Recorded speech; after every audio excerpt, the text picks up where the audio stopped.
That's where you find yourself. You find yourself when when you're not comfortable. When you're not comfortable on a daily basis. And that's how I started to grow. Like I said about the mind, it wants to put you in that nice 72-degree temperature with everything right there. It wants to be in that nice with a little massage therapist. That's where your mind wants to be. It doesn't want to be, and we're going to talk about Hell Week. So it doesn't want to be in Hell Week. In Hell Week, I was in 3 of them. I finished 2 of them in 1 year. Only person to ever do that in still history. There's been people who have gone through a couple of Hell Weeks, but in like 5 years, 6 years, 7 years, 8 years. I was in 3 in 1 year. They say it takes off 3 to 5 years of your life. So Hell Week is 130 hours of continuous training. You might get 2 hours of sleep. And what it does is, it's designed to break a man down to the parts where, like I talked about the surface, how I was fixing the surface. If you only fix the surface, you will never get through Hell Week. Because what it does, it starts to bring out these demons. Because even though there's a lot of yelling and stuff like that, there's times where it's very peaceful in a very eerie way. So the first hour of the 130 is breakout. They're shooting guns, it's loud, it's noisy, your mind is in chaos. When your mind's in chaos, you can't think. So you're having fun. Yeah, this is great. Yeah, we're in Hell Week, we're Navy SEALs, or trying to be Navy SEALs, we're badasses. Then what they do, and I don't even think that they understand what they're doing, but I studied the mind. It's perfect. It's psychological warfare. They go from an hour, the first hour when you're going crazy. The second hour of the 130, they put you in the cold water. It's called surf torture. Now they don't call it surf torture because it's a kinder, gentler word. It's called surf acclimation. And they put you out there. No one's quit yet. It's only been an hour. Maybe a couple of guys have. And you're in the Pacific Ocean, which is never warm. You're all linked arms. You're sitting there and the waves are crashing over you.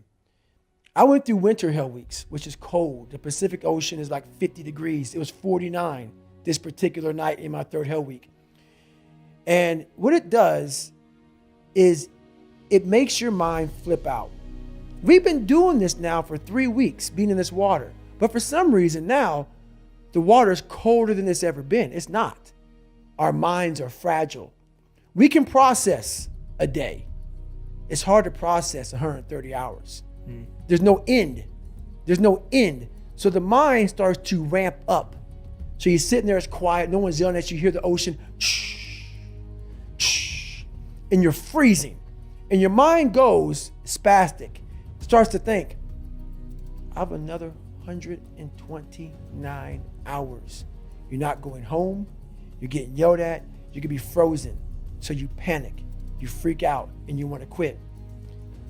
What I realized about the mind is those people who can be in that time and embrace that time and be in that moment and not allow the mind to go to 129 hours on hour 1.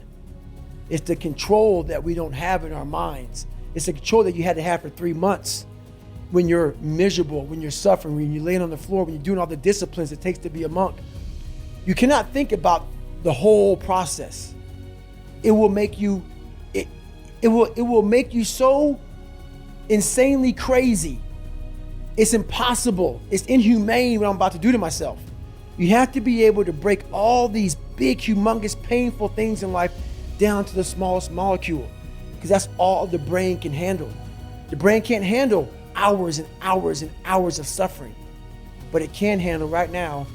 I'm in the Pacific Ocean and it's very cold and this is what I'm doing. Don't think about the rest of it. So that's what I learned from Hell Week.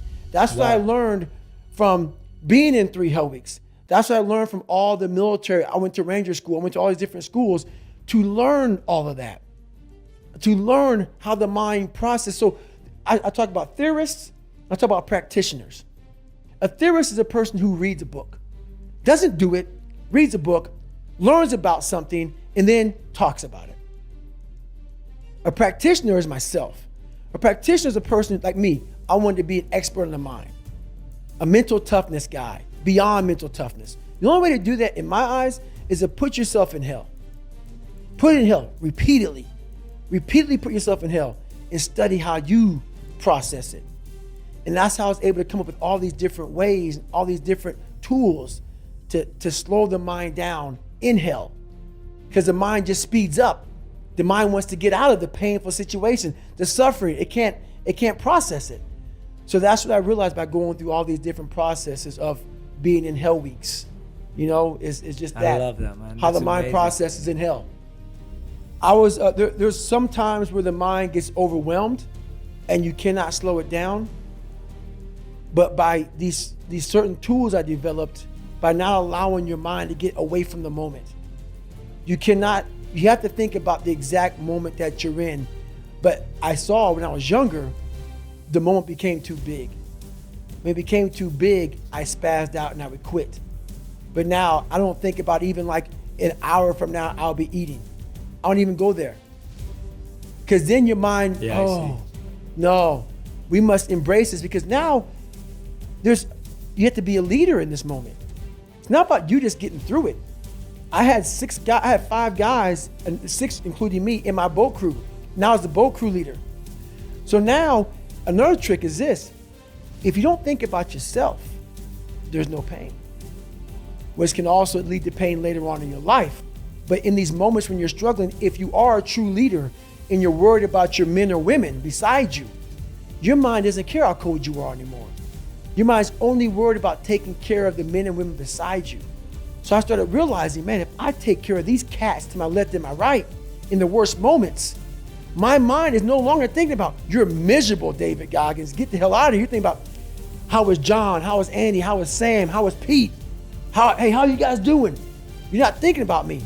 So there's so many things you can do to get outside your own head to then allow your body to just be like, hey, we're just a machine.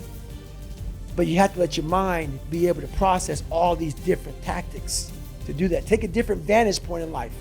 When you are in the hell, you can't see the beauty of being in it when you're in it. Get on top of that mountaintop in your mind.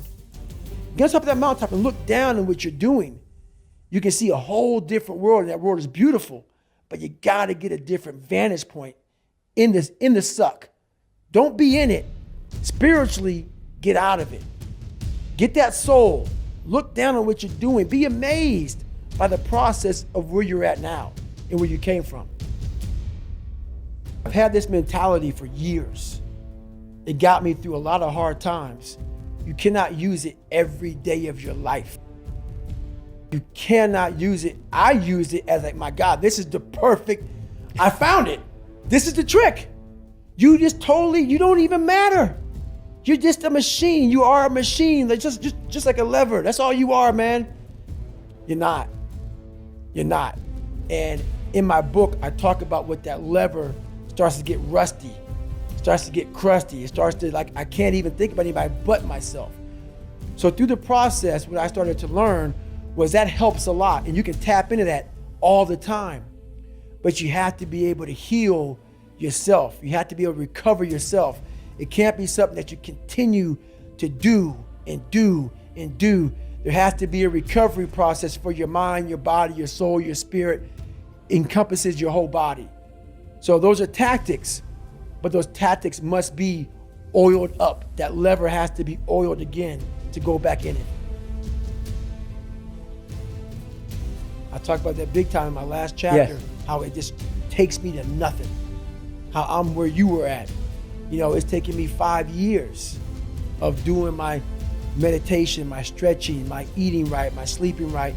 And you have to be on a constant reminder, almost like how you put a reminder on your phone, 15 minutes, you got this. That has to be in your brain. You've done too much. Stop. And what happens in life is that we start to see our lives become so successful. We're making money. We're doing this. We're doing that.